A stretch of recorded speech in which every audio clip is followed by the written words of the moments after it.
بسم اللہ الرحمن الرحیم۔ محترم بھائیوں اور بہنوں، السلام علیکم ورحمۃ اللہ وبرکاتہ۔ رمضان کریم کا مہینہ ہم کو صبر اور شکر کا بھی درس دیتا ہے۔ اسی حوالے سے آج ہم ایک حدیث کا تذکرہ یہاں کریں گے۔ ایک مرتبہ دوپہر کے وقت سخت دھوپ میں حضرت ابو بکر صدیق رضی اللہ تعالیٰ عنہ پریشان ہو کر گھر سے چلے۔ مسجد میں پہنچے ہی تھے کہ حضرت عمر رضی اللہ تعالیٰ عنہ بھی اسی حالت میں تشریف لے آئے۔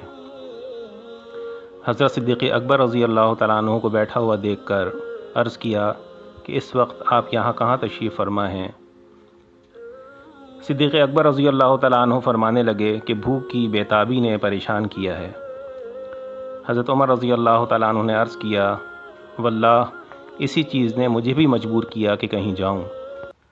یہ دونوں حضرات یہ گفتگو کر ہی رہے تھے کہ سردار دو عالم نبی اکرم صلی اللہ علیہ وسلم تشریف لے آئے۔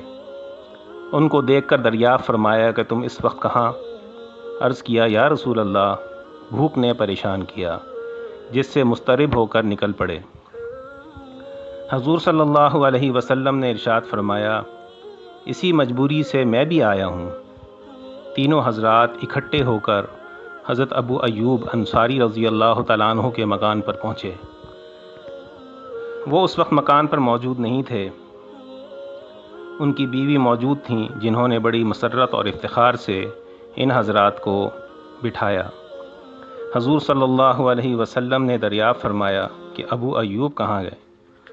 عرض کیا، ابھی حاضر ہوتے ہیں، کسی ضرورت سے گئے ہیں۔ اتنے میں ابو ایوب رضی اللہ تعالیٰ عنہ بھی حاضر خدمت ہو گئے اور فرط خوشی میں کھجور کا ایک بڑا سا خوشہ توڑ لائے۔ حضور صلی اللہ علیہ وسلم نے ارشاد فرمایا کہ سارا خوشہ کیوں توڑا؟ اس میں کچی اور ادھ کچی بھی ٹوٹ گئیں، چھانٹ کر پکی بھی توڑ لیتے۔ انہوں نے عرض کیا، اس خیال سے توڑا کہ ہر قسم کی سامنے ہوں، جو پسند ہو وہ نوش فرمائیں، کہ بعض مرتبہ پکی ہوئی سے ادھ پکی کھجور بھی پسند ہوتی ہے۔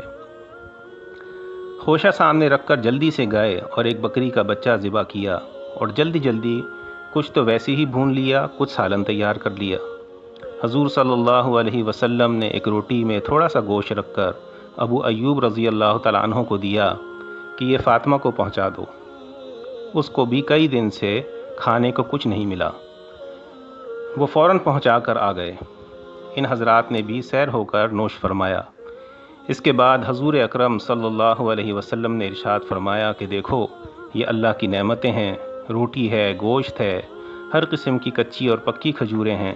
یہ فرما کر نبی کریم صلی اللہ علیہ وسلم کی پاک آنکھوں میں آنسو بہنے لگے اور ارشاد فرمایا، اس پاک ذات کی قسم جس کے قبضے میں میری جان ہے، یہی وہ نعمتیں ہیں جن سے قیامت میں سوال کیا جائے گا۔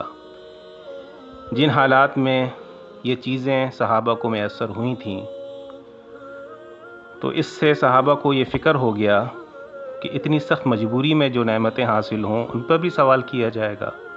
حضور صلی اللہ علیہ وسلم نے ارشاد فرمایا کہ اللہ کا شکر ادا کرنا تو ہر حال میں ضروری ہے۔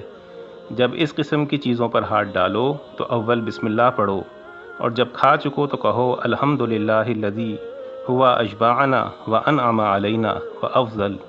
تمام تعریف اللہ ہی کے لیے ہے، جس نے ہم کو پیٹ بھر کر کھلایا اور ہم پر انعام فرمایا اور بہت زیادہ عطا فرمایا۔ تو میرے محترم بھائیوں اور بہنوں، ہمیں ہر حال میں اللہ تعالیٰ کا خوب شکر ادا کرنا چاہیے، اور اگر کبھی اللہ نہ کرے کوئی ناگواری کی بات پیش آ جائے تو صبر کا دامن ہاتھ سے نہیں چھوڑنا چاہیے۔ یہی ہمارا اسلام، ہمارا دین ہم کو درس دیتا ہے، اور روزے کی روح بھی یہی ہے کہ دن بھر بھوک کے اندر، پیاس کے اندر صبر کیا جائے، اللہ کے لیے برداشت کیا جائے، اور جب شام میں اللہ کی نعمتیں میسر ہوں تو پھر اللہ کا خوب شکر ادا کیا جائے، اور اللہ کی نعمتوں کو اور اس پر شکر کو کبھی بھی بھولا نہ جائے۔ اللہ تعالی ہم سب کو اپنا شکر گزار بندہ بنائے، آمین۔